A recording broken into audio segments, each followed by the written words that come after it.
কি খবৰ মই বৰ্ণালী কোঁৱৰে আজি আকৌ এটা নতুন ভিডিঅ' লৈ আপোনালোকৰ মাজলৈ আহিছোঁ আজি ৰাস চাবলৈ যাম এতিয়া ৰাসখনৰ নাম হৈছে কেলিগোপাল আৰু ৰাসখন হৈছে বগীদল পানীচুকি গাঁৱত তো আপোনালোকক ৰাসৰ ভিডিঅ' দেখাবলৈ চেষ্টা কৰিম আৰু যাবলৈ লোৱা বিশেষ কাৰণটোৱে হৈছে মোৰ ভতিজাজনীয়ে তাত কৃষ্ণ লৈছে সৰু কৃষ্ণ আপোনালোকক দেখাবলৈ চেষ্টা কৰিম ভিডিঅ'টো শেষলৈকে চাব বুলি আশা ৰাখিলোঁ আমি ৰুমৰ পৰা ওলাই আহিছোঁ এতিয়া ৰাস চাবলৈ বুলি আমি হাজবেণ্ড আৰু মই আচলতে ৰুমত থাকোঁ ৰুমৰ পৰা ওলাই আহিছোঁ এতিয়া ব'লক এয়া বৰ্তমান আমি ৰাস খোৱা ঠাইত আহি উপস্থিত হ'লোহি বহি আছোঁ আৰু মানুহ আহি আছে এজন দুজন এয়া মণ্ডপস্থলী অথনিলৈকে খালী আছিলে এতিয়া পূৰা মানুহ আহিছে আৰু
हे सृष्टिकर प्रभु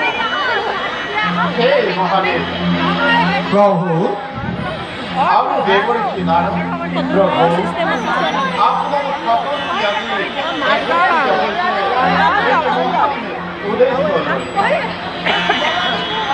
उद्देश्य হৈছে পৃথিৱীত সৃষ্টিৰ পাতন মেলা আৰু কাৰ্যসমূহ গ্ৰহণ কৰা এই ক্ষেত্ৰতে লগ্নি সহায় কৰি থাকিব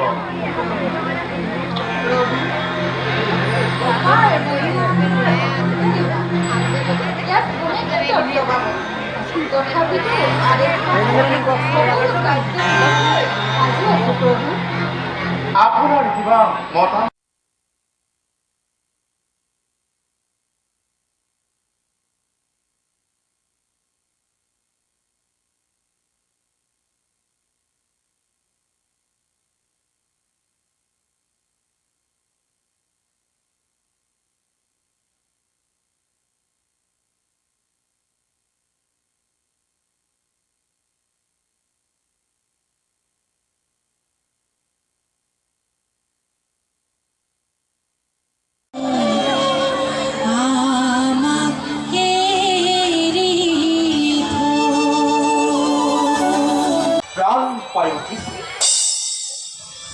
Era. Ecco giorni ma trovo.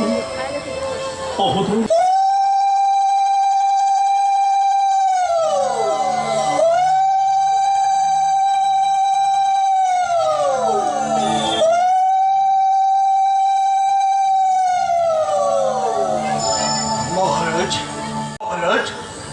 Besh.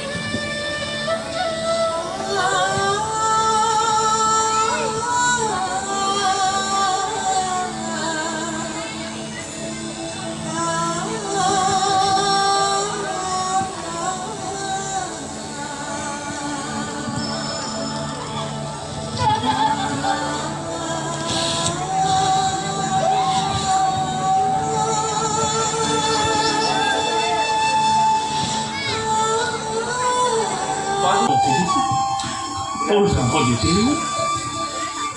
애형이지? 아직 호복혀도 돌비가도 কৰিছে সঘনে কোন হেৰা মোৰ খাকাংখ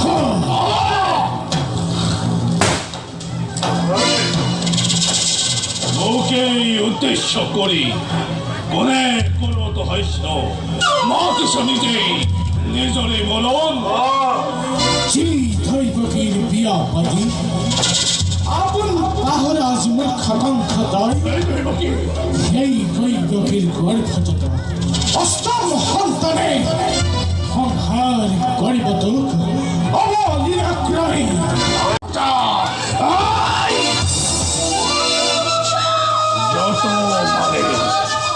যত মানে অপৰাধ এই মূৰ্খ অংশৰ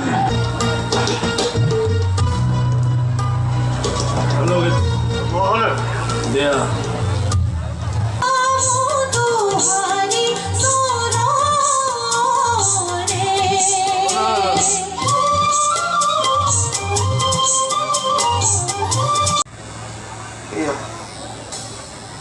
এয়া তোমাক অৰ্পণ কৰিলো দৈৱকীৰ গৰ্ভজাত প্ৰথম সন্তান অষ্টম সন্তান অষ্টম সন্তান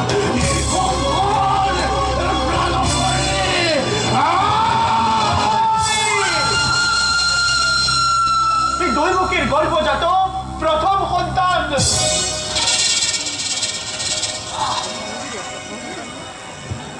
দৈৱকীৰ গৰ্ভজাত অষ্টম সন্তান অংশৰ প্ৰাণবলী বাকীবোৰতো নহয় তেনেস্থলত কিয় মিছাতে সেই অজান শিশুটিক বধ কৰি মই পাপ কৰো আচলতে কি জানে দেৱৰ্ষী কোৱা পন্থ বসুদেৱ এজন সাধু পুৰুষ সাধু পুৰুষ সাধু পুৰুষ সাধু পুৰুষ যি পুৰুষে সদা সৰ্বদা তোমাৰ মৃত্যুকে কৰিছে আচৰণ তেওঁলোকে সাধু পুৰুষ দেৱৰ্ষী কংস তুমি সঁচাই মূৰ্খ সেইদৰে তুমি আজি মূৰ্খৰ দৰে কৰিছা আচৰণ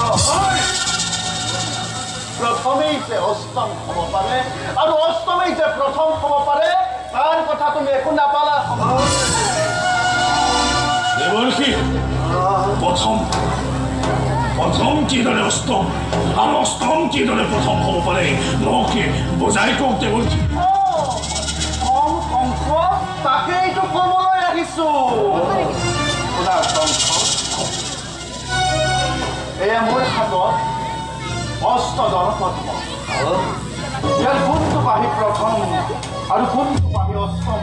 তুমি ক'ব পাৰিবানে অস্পষ্ট দেৱৰ্ষী তাকেইতো ক'বলৈ আহিছো মই চোৱা কংস এই অষ্টদল পদ্ম যদি মই ইয়াৰ পৰা যদি গণনা কৰোঁ তেন্তে শুনিবা কংস এয়া প্ৰথম দ্বিতীয় চতুৰ্থ পঞ্চম ষষ্ঠ সপ্তম আৰু এই অষ্টম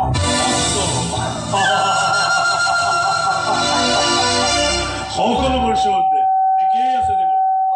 আপুনি মিছাতেই বহুত সন্দেহৰ সৃষ্টি কৰে কংস তুমি সঁচাই এজন বৰ অবোধ তুমি সঁচাই অবোধ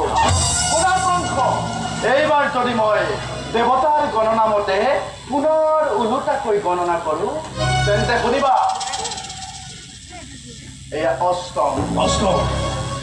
সপ্তম ষষ্ঠ পঞ্চম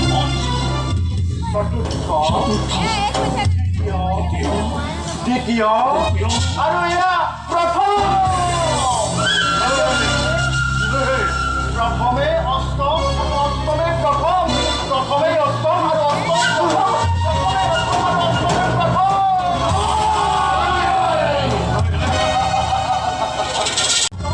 অষ্টমে প্ৰথম আজি তুমি নিশ্চয় কিয় দৈৱকীৰ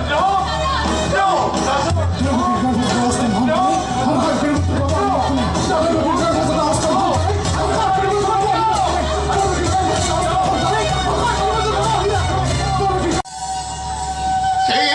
তোক ক'বলৈ আহিছোঁ তই তই দয়াৰে প্ৰেমেৰে প্ৰজা পালন কৰ মই পিশাচ আৰু সেই কথা মোক সোঁৱৰাই দিয়াবলৈ কোনো প্ৰয়োজন নেই আমি বহুতে হে মিতি কোৱা এই বহুদেৱ দৈৱ কি বিয়া হোৱাৰে পৰা আজি আমি পহৰা কৰিয়ে আছো কৰি থাকিব লাগিব আমাৰ বাৰু ভাগৰ নাই নি এয়া কিয় নালাগিব হে এয়া তুমি মানে নিশা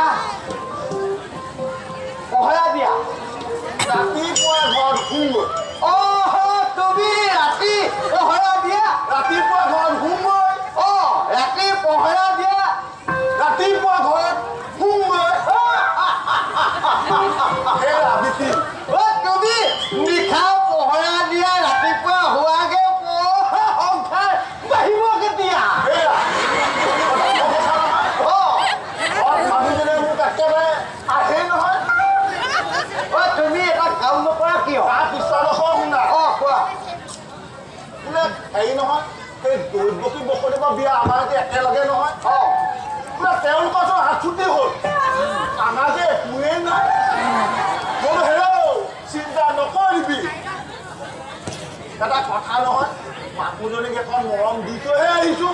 হ'ব ক'ৰ পৰা ৰাতি ইয়াত থাকো ৰাতিপুৱা ৰাতি ইয়াত থাকো ৰাতিপুৱা ঘৰত শুওঁগৈ তাতে তুমি এটা কাম কৰা কোৱা তুমি ৰাতি পহৰা দিব মই যামগে তুমি কি কথা কোৱা হে তুমি কি কথা কোৱা তুমি খং নকৰিবা মই ধেমালিহে কৰিছিলো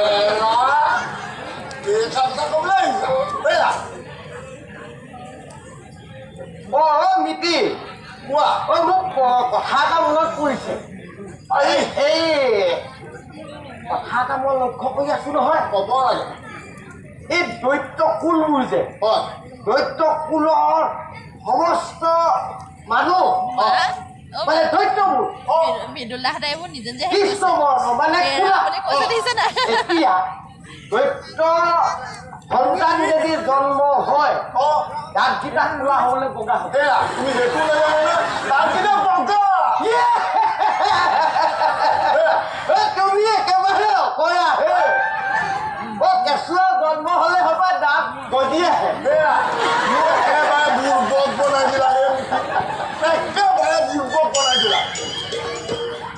মিতি মিতি মই পটককে কৈ ৰবা কৰিছে ক্ৰন্দন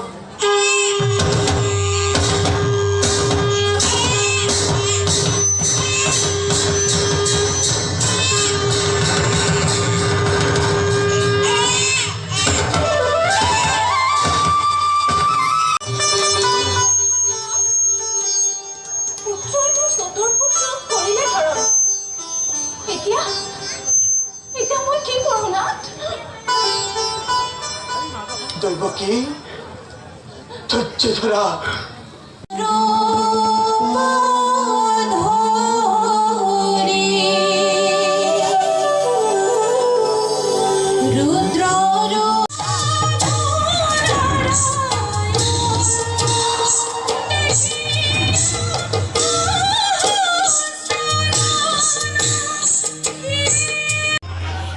তিনি বৰ্ণ আছিলে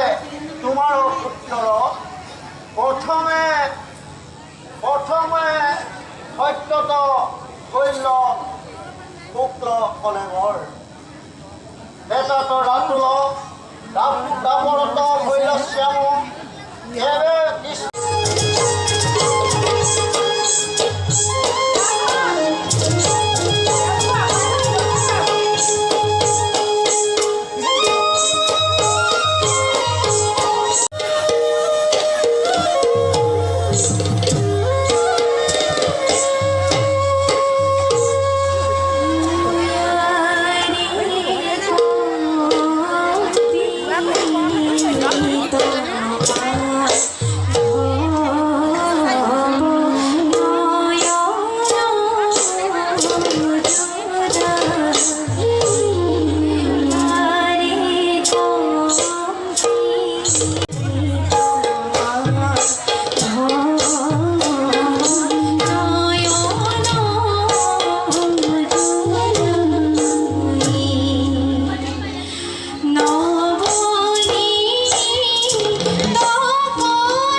ভিডিঅ'টি ইমানেই আছিল আমি